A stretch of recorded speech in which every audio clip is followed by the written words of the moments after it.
Hey everyone, it's Tracy Maturana here from Holistic Wellness with Tracy. Today I'm inviting you to join me while I make a from scratch version of chocolate slush cake.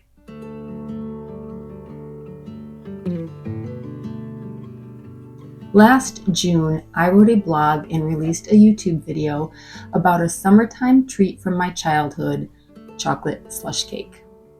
In the post and the video, I very clearly pointed out that this isn't the healthiest recipe. It does contain processed foods like instant pudding and Cool Whip, so it isn't a dessert I would recommend having more than every once in a while. And still, I received a comment chastising me for sharing a processed food recipe on my holistic site. At first, this irritated me. I eat very healthy most of the time. When I have a sweet treat, I try to keep it homemade or of high quality. But one of the messages I was trying to share is that there's no shame in occasionally indulging in something not so great for you simply because it's delicious. And in my example, it also brings with it wonderful childhood memories.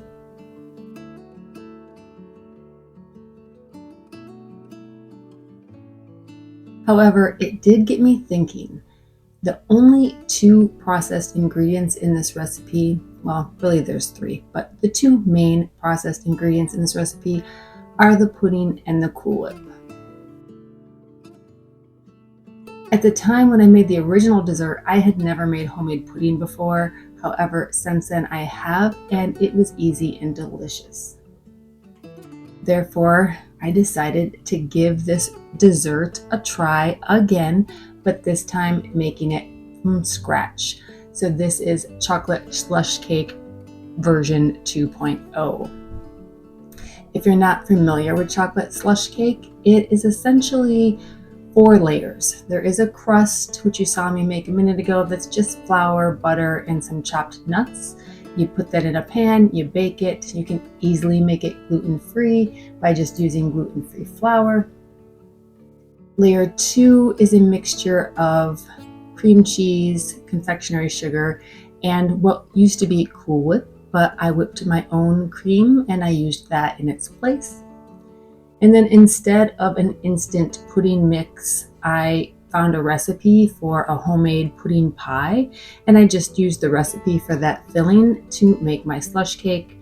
And layer 3 is simply the rest of the whipped cream topped with some nuts and mini chips or whatever you feel like garnishing it with.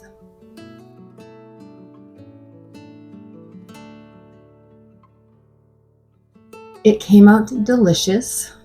I will honestly say that it took me much longer to make version 2 than version 1, mostly because I had to keep putting things in the fridge.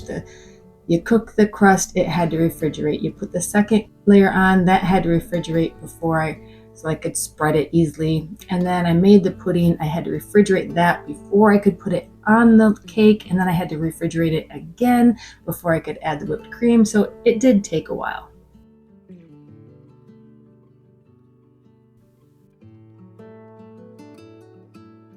But overall, I must say, holy cow, this dessert was super yummy.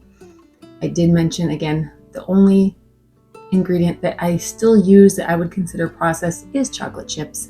But even the worst chocolate chips aren't really that bad. But I did go organic just to try to be good.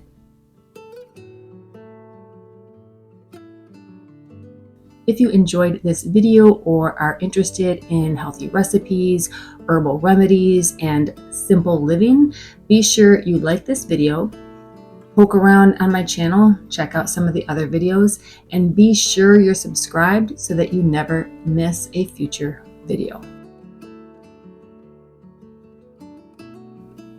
Thank you so much for joining me. I hope you have a great day.